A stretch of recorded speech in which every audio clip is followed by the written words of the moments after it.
Assalamualaikum warahmatullahi wabarakatuh. My name is Abdul Hazim. I am General Manager at Donna Coffe, Tembeling Beach, Kuantan, Pahang. Hi, Assalamualaikum. My name is Anis Nabila Binti Amri, and I am the HR Manager of Donna Coffee Cafe. Hi, Assalamualaikum. My name is Shaza Shazana. I'm a store manager at Donna Coffee. Hi, Assalamualaikum. My name is Alawiyah binti Omar. I am barista. Hi, my name is Karina Maisara binti Barinizam. I am a barista in the Donna Coffee Company. Assalamualaikum warahmatullahi wabarakatuh. My name is Abdul Hazim. Today, we want to discuss about new company coffee. So, our company names are Donna Coffee, and this is our company logo, as you can see. So, our mission is to help people fall in love with great coffee, and our vision make our brand serve excellent coffee and bring joy to those who love a good cup of coffee. Our cafe location at Tembeling Beach, Kuantan. So we will open daily starting from 1 p.m. until 12 a.m. Okay, this is our organizational chart. Start with me, Abdul Hazim, as the general manager, and Anis Nabila as HR manager, me myself as store manager, and Karina Maisara and Alawiyah as the barista team. Okay, as you informed, the history of Donna Coffee is started operating in November at Tembeling Beach, Kuantan, Pahang. Donna Coffee is owned by me, Abdul Hazim. This business make and sell various type of coffee and Western food. The location of this business is very strategic, and this business targets surrounding people at Tembeling Beach. Donna Coffee plan to build a strong market position and build customer loyalty. Our cafe is famous because of customer review on social media platform, and our cafe close to the decoration. So the definition of pay structured process according to CIPD 2020-22, pay structure give a framework for wage progression and can help encourage appropriate behavior and performance. Pay progression describe how employee can increase their pay item within our outside pay structure. This is first sheet explore the purpose of pay structures and introduce the commonly used type. It's consider local pay structures, identifying the main approaches to regional pay differentiation. It also examine the impact of pay structure on an employee's ability to progress, as well as the way to determine pay progression. Okay, so I give to my barista team. Hello, yeah. Okay, to the general manager. For the pay group, a pay group is a set of employees group according to shared characteristic and pay on the same schedule. Grouping employees in this manner ensure easier processing of the payroll. A pay group enables a company to sort employee based on pay frequency. An employee may only belong to one pay group, and each group is assigned a group code in an organization payroll system. Companies typically have multiple pay groups based on, for example, pay frequency, employee type, and share location. Furthermore, once you decide on your categories, you can set them up in your payroll software. It's the time to assign every employee to the right group. Create a checklist of your pay group and cross-reference with your employees. For example, if your new hourly employee will be paid weekly, you will assign them to two pay group, one for hourly pay and one for weekly pay schedule. Adopting a payroll and HR management solution like Connect Team makes assigning pay groups much easier to track. Since the assignment will typically take effect from the next payroll period, but this may depend on the payroll software you use. So, is the pay structure might be higher or lower? Pay structure can vary depending on factors such as location and individual roles. They can indeed be higher or lower depending on this variable. If the employee give a good attitude and performance, they can get a higher. A pay structure, also known as an internal pay structure, is a collection of organized grade, bands, or level of employee wages classified by their job type within an organizational hierarchy. A pay structure determines the amount individuals are paid based on their output, seniority, qualification, and position. Typically, may structure link salary range, which is pay grade. In other words, each pay grade has its own minimum and maximum amount of pay salary. I will pass to my partner barista. Thank you, Alawia. Now, I will continue the meeting with the pay structure process. First, assess your current pay structure and see how well it aligns with our organizational goals, culture, and strategy. You can use various methods such as job analysis, job evaluation, pay surveys, and benchmarking to assess the relative worth of different jobs, the competitiveness of your pay rates, and the gaps or overlaps in your pay ranges. You should also consider the feedback from your employees and managers, as well as the legal and ethical implications of your pay decisions. The next step is to identify the factors that may require you to update or modify your pay structure. This could include changes in the labor market, such as supply and demand, inflation, or legislation, changes in the organization, such as growth, restructuring, or mergers, or changes in the job content, such as new skills, responsibilities, or performance standards. You should monitor these factors regularly and anticipate their impact on your pay structure. Third, choose a pay structure type of pay structure that suits your needs and objectives. There are different types of pay structures, such as single rate, job-based, skill-based, performance-based, or market-based. Each type has its advantages and disadvantages, depending on the nature of your work, the level of flexibility, the degree of differentiation, and the ease of administration. You should weigh the pros and cons each type and select the one that best fits your situation. Fourth, design and implement your pay structure. According to your chosen type, you should define the pay grades, pay ranges, pay policies, and pay practices that will govern your pay system. You should also communicate your pay structure to your employees and managers and explain the rationale, criteria, and procedures for pay decisions. You should also train your staff on how to use and apply your pay structure consistently and fairly.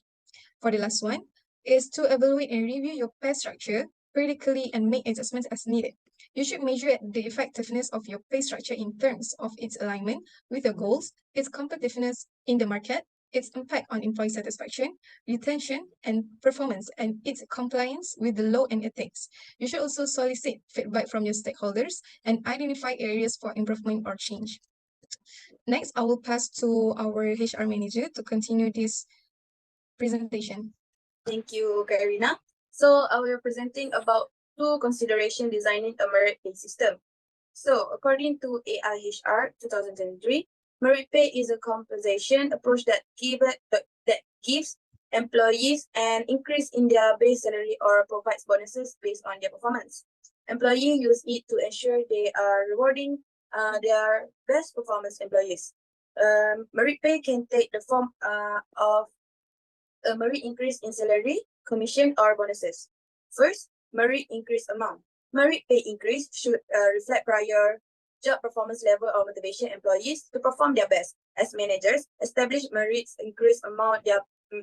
They must consider both past performance levels and establish rate that will motivate employees even after the impact of inflections and payroll deduction.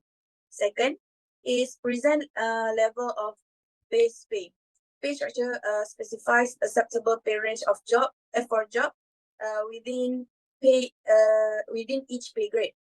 Thus, each job's base pay level should fall within the minimum and maximum rates for its respective pay grades. In addition, compensation professionals should encourage managers to offer similar base pay to new employees performing similar job base pay to new employees performing similar job, unless employees' qualification, for example, education and relevant work experience, to justify pay difference. Next, I will talk about two sales compensation plan design consideration.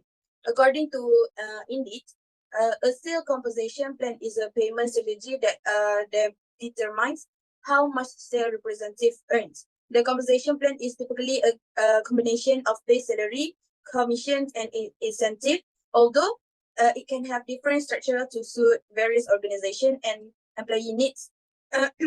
Many organizations customize their salaries compensation plans based on the sales representatives' roles on the team, the level of seniority, the length of the sales circles, and the type of sales engagement they generally have. A compensation plan is an important tool for motivating your sales team and achieving organization goals. So the first is Salary One Plus. Under Salary One plans, sales professionals receive a fixed-based compensation, which does not vary with the level of units sold, increase in market share, or any other indicator of sales performance. For the employee's perspective, Salary One only plans are relatively risk-free because they can expect a certain amount of income. From the company's perspective, salary-only plans are burdensome because the company must compensate a sales employees regardless of their achievement levels. Second is salary plus bonus plan. Salary plus bonus plans offer a set salary coupled with a bonus. Bonuses usually a single payment that reward employees for achievement of specific exceptional goals. For a real estate agent, generate it in excess of 2,000 million in residual sales for a 1-year period may mean earn a bonus totally several $1,000s. So I will pass to the my partner manager. Thank you. So I will continue with 3 considerations of pre-present program design. According to Miracle 2013, present focused pay system is defined as rewarding employees for achieving and gaining skills, knowledge, and competencies that are related to their job versus paying them based on their job performance. In practice, companies are concerned with how much employees' performance improve as a result of their newly acquired knowledge. First, establish skills block. A skill block refers to a collection of specific skills or knowledge that are essential for performing a particular job or a group of similar jobs. These skill blocks are typically related to the task and responsibility associated with that job or job group. To provide a more detailed explanations, let's consider the field of accounting. Within this field, we can have a different skill block for positions such as junior accounting clerk, intermediate accounting clerk, and senior accounting clerk. Each skill block is tailored to specific requirements and complexity of the respective roles. The significance of skills blocks lies in their ability to assist recruiter or employers in evaluating the qualification of job candidate. By defining the skill needed for a specific job or group of jobs, they can ensure that candidate possess the necessary ability to assess in position they are applying for. For instance, a job that involves a lot of data analysis may require stronger analytical skills, while a job that involves a substantial amount of typing may prioritize fast and accurate technical skills. Having a clear understanding of the skill blocks required for various jobs enable organizations to streamline their recruitment process and ensure that employees select their process to skills relevant to their tasks. This aids in achieving organizational success and ensuring that human resources are appropriately placed in roles that align with their abilities. For the second is transition matters. A number of initial considerations arise in the transition from using job-based pay exclusive to using person-focused program as well. These issues include assessment of skills, alignment of pay with the knowledge structure, assessing of training. An example of the first issue, which is skill assessment, is the skill assessment issue centers on who should assess whether employees possess skill at level that justify a pay rise on what basis assessments should be made and when assessment should be conducted. Then for second issues, alignment of pay with the knowledge structure is one of the most difficult tasks that managers face. They guide employees toward a person-focused system as aligning pay with the knowledge structure. Upon implementation of pay for knowledge, employees' core compensation must reflect the knowledge or skill they have that the company incorporates in its person-focused structure. The final point to mention is access to training. A final transition method is access to training. Person-focused system make training necessary rather than optional for those employees who are motivated for improvement, companies that adopt pay for knowledge must therefore ensure that all employees have equal access to the needed training for acquiring higher level skills. For the third is training and certification. Successful person-focused program depends on a company's ability to develop and implement systematic training program. It is also essential to ensure that employees are required to learn new skills constantly. Training becomes ongoing process. Company implementing pay for knowledge typically increase the amount of classroom and on-the-job training. When training is well designed, employees should be able to learn the skill necessary to teach and coach other employees at lower skill level. I also will talk about two pay structure variation practices. For according to Davison Morris 2021, a pay structure is a set of wage grids, bands or level that connect related job within a hierarchy or series. It is a system that determines how much each person is paid or how much a specific job role attract based on the value of that job or individual to the business and their effectiveness in that role. In addition to the description, the principles of pay structure developed reviewed previously apply to majority of established pay structure in companies. Broad banding and two-tier pay structure represent version to those pay structure principles. For first broad banding, company may choose broad banding to consolidate existing pay grades and range into fewer, wider pay grades and broader band range. Some companies establish broadband for distinct employee group within the organizational hierarchy: upper management, middle management, professional, and staff. For example, a broadband may be established for all HR specialists like training, compensation, recruitment, and performance appraisal. This band should encourage employees to expand their knowledge and skill in several HR functions. For second two-tier pay structure, a two-tier pay structure is a compensation system that provides newly hired employees with lower pay rates than those enjoyed by established or senior employees within an organization. This system is often implemented on a temporary basis and offer employees to the opportunity to progress from the lower entry level pay rates to the higher rates, typically earned by more experienced or senior employees. This compensation approach is commonly used in the various industry and organization for several reasons. First, it can help control labor costs, especially when a company is looking to reduce expense or maintain competitiveness in challenge economic environment. By hiring new employees at lower starting salaries, the organization can effectively manage its payroll expense. Second, a two-tier pay structure can incentivize and motivate employees to stay with the company for an extended period. Since they have the potential to progress to higher pay rates than gain experience and tenure, employees may be more likely to remain loyal to the organization. This can contribute to lower turnover rates, which can be cost-effective for the company in terms of recruitment and training. So for the next part, pay structure, I pass to Barista. What is pay structure? According to Pay Data 2019, a pay structure is a system that defines what each individual and job role is paid based on their value to the business and effectiveness in their role. For each type of pay structure, there are a variety of different methods for deciding upon and separating employee pay, each with its own advantage and disadvantage. This is schedule of pay structure. The first one is position, general manager. Pay grade have 3, which is JM1, JM2, and JM3.